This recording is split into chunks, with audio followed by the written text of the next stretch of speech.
คือเห็นแนวนี้อย่างประมาณนี้เนาะและแม่น้องมะนาวเพิ่นก็ได้ไว้วางใจทางไอเกตเนาะ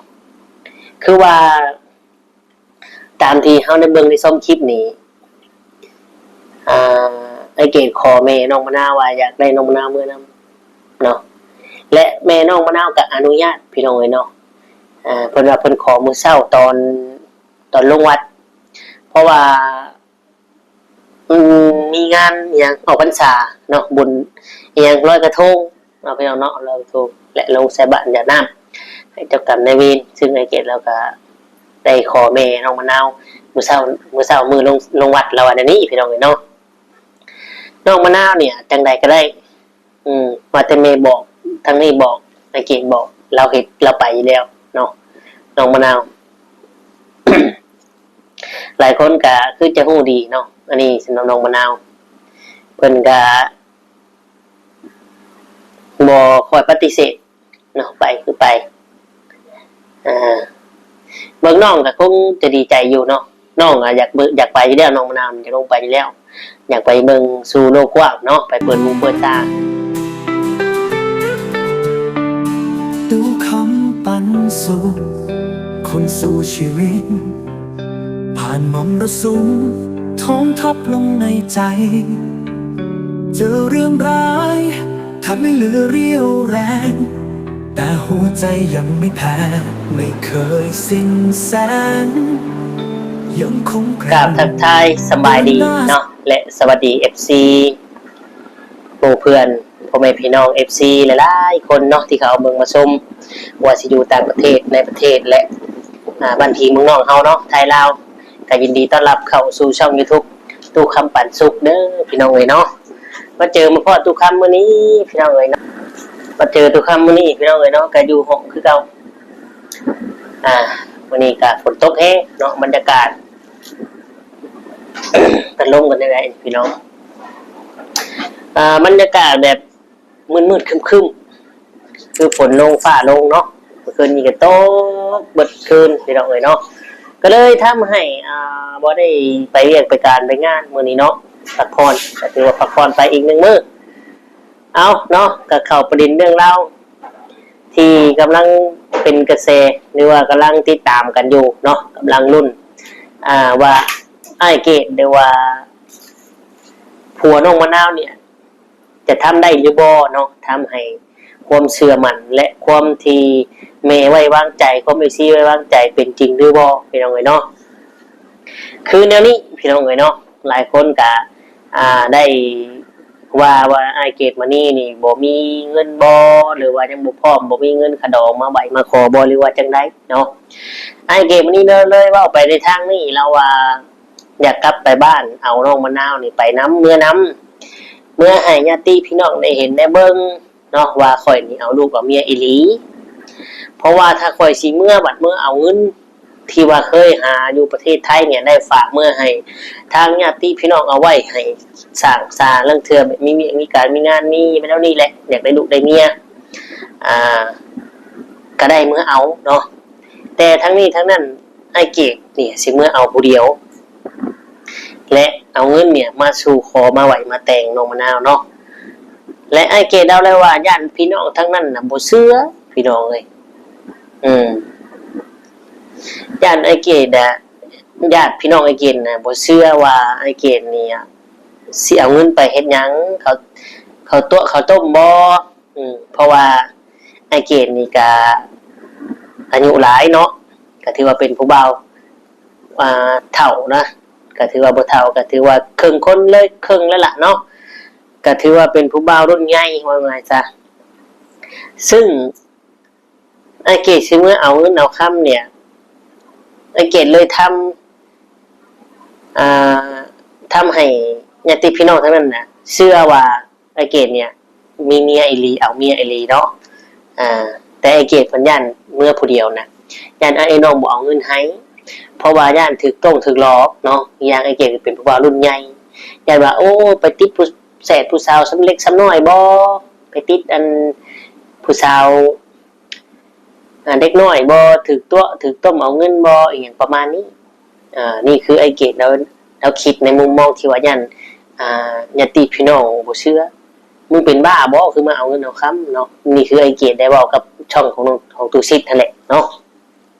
และหลายคนก็ได้เบิ่งไอเกตว่าบ่ไว้วางใจบ่เป็นตาเชื่อใจอยากให้ตูซิดลงไปนํบางคนก็ว่าเรื่องของคนสองคนเนาะมันเป็นพรหมลิขิตกรรมบุญที่สร้างกันมาเนาะแน่นอนอยู่แล้วมันต้องเป็นในทางนี้อยู่แล้วเนาะแต่ว่าเป็นอย่างคือมีตู้ซิดเข้ามาตู้คำเข้ามา YouTube เข้ามาเพราะว่าน้องมะนาวก่อนเป็นน้องมะนาวเนี่ยก็เป็นเพราะว่า YouTube เป็นเพราะโลกโซเชียลเขาไปถ่ายทำจึงทำให้น้องมีชีวิตที่ว่าปกติบ่เต้นบ่แล่นบ่โดดเฮือนโดดซ่านคือแต่ก่อนเนาะพี่น้องเนาะบ่แม่นว่าน้องมะนาวบ่มีอันนั่นได้พี่น้องเนาะบ่มีผู้บ่าวเอาได้เพราะว่าน้องมีโรคประจำตัวและคนในบ้านก็ได้ฮู้ได้เห็นว่าน้องมะนาวนี่เป็นคนแบบมีโรคประจำตัวเป็นโรคประสาทวิ่งเต้นวิ่งแล่นผูกโซ่ไปเห็นตะกี้ถ้าว่าคนในบ้านเอาเนาะคนที่เอาเขากันเล่นว่ารับบ่ได้ย้อนคลิปลมคลิปปากคนว่าโอ้ไปเอาคนบ้านจังซี่เนี่ยพี่น้องแต่ถ้าว่าน้องบ่เป็นจังซี่น่ะน้องอาจจะมีครอบครัวมีลูกมีเต้าไปแล้วเนาะตัวความเสื่อนั่นแต่ว่าน้องเพิ่นได้เป็นนั่นนี่แล้วและก็ยังมีผู้ที่ฮักแพงแบ่งปันอยากดูแลอยากเบิ่งอยากเป็นผู้ภาษานั่นก็คือไอเกตมันนี้ซึ่งไอเกตมันนี้หลายคนก็ว่าโอ้เป็นคนจังไดเนาะคำเว้าคำจาคือว่ากับการกระทำคือบ่เข้ากันเนาะแม่นพี่น้องเพราะว่าเราก็ได้มาเห็นการเป็นอยู่มาอยู่บ้านเมืองเฮาเนี่ยมันก็การใช้จ่ายมันก็บ่คือที่คิดได้พี่น้องเอ้ยเนาะของมากหลักแพงเดี๋ยวนี้เนาะมันเลยทำให้ปีนี้เพิ่นยอมแพ้ปีหน้าว่ากันใหม่ขอไปเฮ็ดเวียกเฮ็ดงานมาสู่ต่อพี่น้องเอ้ยเนาะเอานั่นก็มันแน่นอนอยู่แล้วถึงว่าเอากันไปแต่งน้องมะนาวไปก็ต้องไปหาเงินหาคำมาสร้างครอบครัวเนาะแต่ประเด็นหลักๆคือตอนนี้เนี่ยหลายคนน่ะทางญาติพี่น้องน้องมะนาวก็อยากให้มาไหวมาขอมาแต่งให้ถูกต้องแล้วที่เดียวของซะเป็นคนทุกข์ผู้ยากผู้ดีอยู่แล้วเนาะก็ยังสิถือบ้านเมืองเว้าอีกบ่ว่าโอ้ยเห็นน้องมะนาวเป็นคนแนวนี้มีโรคประจำตัวเป็นหยังแม่คือเฮ็ดแนวนี้หยังประมาณนี้เนาะและแม่น้องมะนาวเพิ่นก็ได้ไว้วางใจทางไอเกตเนาะคือว่าตามที่เฮาได้เบิ่งในส้มคลิปนี้ไอเกตขอแม่น้องมะนาวว่าอยากได้น้องมะนาวมื้อนั้นเนาะและแม่น้องมะนาวก็อนุญาตพี่น้องเอ้ยเนาะเพิ่นว่าเพิ่นขอมื้อเช้าตอนลงวัดเพราะว่ามีงานอหยังออกพรรษาเนาะบุญอหยังลอยกระทงเนาะพี่น้องเนาะลอยกระทงและลงใส่บาตรหยาดน้ำให้เจ้ากรรมนายเวรซึ่งไอเกตเราก็ได้ขอแม่น้องมะนาวมื้อเช้ามือลงวัดแล้ววันนี้พี่น้องเอ้ยเนาะน้องมะนาวเนี่ยจังใดก็ได้ว่าแต่แม่บอกทางนี้บอกไอเกตบอกเราเฮ็ดเราไปอยู่แล้วเนาะน้องมะนาว หลายคนก็คือจะฮู้ดีเนาะอันนี้สำหรับน้องมะนาวเพิ่นก็บ่ค่อยปฏิเสธเนาะไปคือไปเบิ่งน้องก็คงจะดีใจอยู่เนาะน้องอยากไปอยู่แล้วน้องมะนาวอยากลงไปอยู่แล้วอยากไปเบิ่งสู่โลกกว้างเนาะไปเปิดหูเปิดตาแต่น้องก็บ่รู้หรอกว่าผลลัพธ์บ่ได้คิดดอกว่าไอ้เกมมันนี้เนี่ยจะเป็นคนแนวใดแต่ดูความเชื่อมันว่าไอ้น้องมะนาวเนี่ยจะคิดว่าโอ้เราก็ฮู้เพิ่นแล้วว่าข่อยเป็นจังไดเนาะอันนี้คือทุกคำสันนิษฐานความคิดของน้องมะนาวข่อยเป็นจังซี่แล้วบ้านเมืองก็คือว่าและทุกอย่างลำบากเห็นเฮาก็ยังมีคนหักคนแพงมันเลยเกิดความอบอุ่นเกิดความแบบว่าน้องมะนาวเนี่ยอบอุ่นดีใจเนาะอยู่ที่ว่าน้องอยู่ที่ว่าผัวน้องมะนาวเนาะหรือว่าไอ้เกดเนี่ยจะทำให้ความเชื่อความคิดของน้องมะนาวเป็นจริงหรือว่าจังไดแต่ถ้าว่าลงไปแล้วเกิดเรื่องบ่ดีบ่ร้ายเนาะเกิดเรื่องที่บ่น่าคิดเกิดเรื่องที่บ่คาดคิดมันจะทำให้น้องมะนาวเนี่ยเสียเลยเด้เนาะเสียทั้งความคิดแห่งประสาทขึ้นแห่งคิดลายพี่น้องเอ้ยเนาะถ้าลงไปแล้วไอ้เกดมื้อนี้บ่เป็นคือนางเว้า น้องมะนาวสิมาจังไดน้องมะนาวสิกลับมาจังไดเนาะแต่ว่าตู้ซิดเนาะหรือว่าทุกคนก็ได้แนะนำเรื่องนี้ให้เอาพาสปอร์ตไอเกตมานี่ไว้กับแม่หรือไว้กับน้องมะนาวหรือไว้กับแม่น้องมะนาวไว้กับแม่น้องมะนาวมันจะทำความเสื่อมันและโอเป็นห่วงเนาะทางแม่ก็ได้ก็ดีคือกันพี่น้องก็ดีคือกันเนาะเอาพาสปอร์ตไว้เข็มนี้เราก็ว่าให้เอาไว้บริสุทธิ์ใจอยู่แล้วเนาะแต่ว่าปีนี้นี่ขอยอมแพ้มากับรายงานมาก็แค่2 อาทิตย์เอง14 มื้อเนาะก็เฮ็ดหยังบ่ทันนั่นละแต่เกี่ยวเข้ากับจักสิแล้วดูบ่เอาเป็นว่าปีหน้าปีใหม่จังว่าสร้างมาซาเนาะจะพาเฮ็ดพาสร้างกว่านี้อย่างประมาณนี้พี่น้องเนาะแต่ความกดดันจากพ่อแม่พี่น้อง FC และทางญาติพี่น้องของน้องมะนาวเนี่ยกดดันให้เกมนี้พี่น้องเนาะ มันเลยทำให้เราเนี่ยดิ้นรนโทรหาพ่อหาแม่หาญาติพี่น้องเงินที่หาแต่ก่อนก็ขอฝากมาให้ได้บ่จะมาขอเมียแต่งเมียแต่ทั้งนั้นน่ะบ่ให้ยันว่ามันถือข้าวต้มข้าวหลอกถือผู้แสผู้สาวซะหน่อยตัวต้มอีหยังประมาณนี้นี่คือทางความคิดของไอเกตมันนี่วายันพี่น้องคิดแนวนี้เนาะจึงอยากพาน้องมะนาวเนี่ยลงไปเนาะแต่ตู้คำความคิดของตู้คำแนวนี้พี่น้องเนาะไอเกมนี้เราก็ดีใจได้ไอเกมนี้เราก็ดีใจที่ว่าเราได้น้องมะนาวและน้องมะนาวก็หักแพงแล้วซึ่งคนแถวบ้านเราก็บ่มีไผฮู้หรอกว่าน้องมะนาวเนี่ยมีโรคประจำตัวแนวใดบ่มีไผฮู้เนาะซึ่งเรากลับไปพุ่นไผก็สิชื่นชมเราไผก็สิยงยอเราเนาะได้เมียผู้น้อยกว่าเนาะเอาดีใจนำและไอเกตเราก็อยากเมื่อให้ FC บ่แม่นเมื่อให้ญาติพี่น้องเพิ่นได้เห็นเนาะเนี่ยเมียข่อยที่แท้จริงมีตัวมีตนมีบ้านมีเมืองและเป็นคนในสังคมเป็นคนฮู้จักกว้างไกลอเมริกาญาติพี่น้องพ่อฮักแม่ฮักก็มีเนาะซึ่งไอ้เกมนี้สิทำนี่ก็เราก็บ่กล้าเฮ็ดดอกนี่คือในมุมมองตัวคำเนาะแต่มันก็เราก็เผื่อไว้นำแหละคิดไว้นำเพราะว่าเรื่องอย่างมันสิเกิดขึ้นมันก็เกิดขึ้นได้เนาะเรื่องเทื่อเฮาอาจสิบ่คาดคิดมันก็เกิดขึ้นได้พี่น้องมีแต่ว่าติดตามเนาะติดตามบางคนก็แนะนำตัวซิดนี้พี่น้องแนะนำตัวซิดว่าให้ตัวซิดเนี่ยลงไปนำเนาะให้ตัวซิดลงไปนำบาง FC บางคนก็ว่าอย่าไปยุ่งอย่าลงไปมันเป็นเรื่องคน2 คนอย่าเป็นผู้ที่ติดตามและคอยเป็นแบบก้างของคอยอย่างประมาณนี้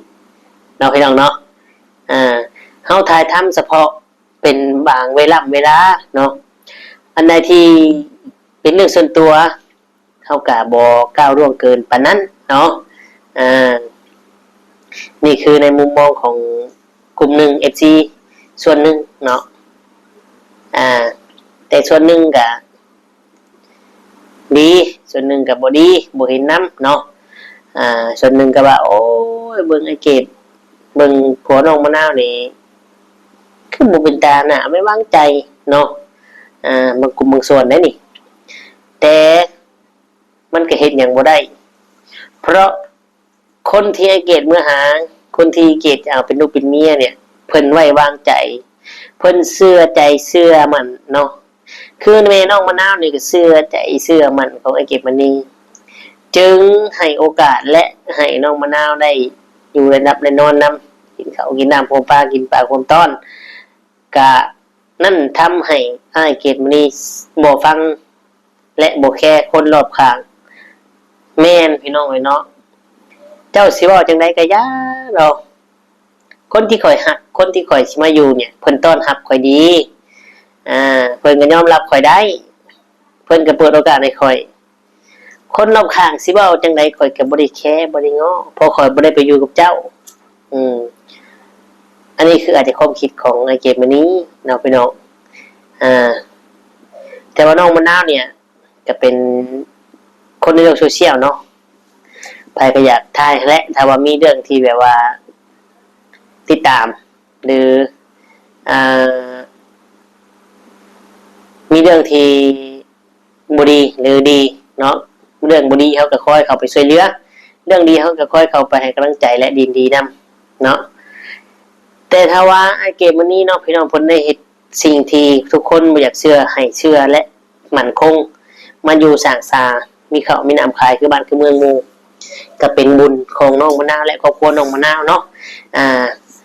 ยังมีบุญมีวาสนาที่ได้เฮ็ดไว้ย้อนมาซอยเหลือจนถึงทุกวันนี้ก็ได้พี่น้องเนาะนั่นก็เป็นเรื่องดีอีกแบบนึงได้เนาะเอาพี่น้องเฮาก็มารุ่นมาติดตามต่อไปว่าตูซิปเนี่ยจะลงไปน้ำบ่ลงไปเบิ่งบรรยากาศอยู่บ้านอยู่เมืองของน้องมะนาวของไอเกตบ่เนาะเพราะว่าหลายคนก็อยากรู้อยากเห็นนะการเป็นอยู่ทางบ้านไอเกตบ้านเมืองไอเกตเป็นจังไดเนาะมันก็บ่ต่างกันดอกพี่น้องเอ้ยเนาะแต่ว่าส่วนมากตามที่ทุกคำได้ลงไปแถวใต้เนาะแถวปักเซจำปาสักเนี่ย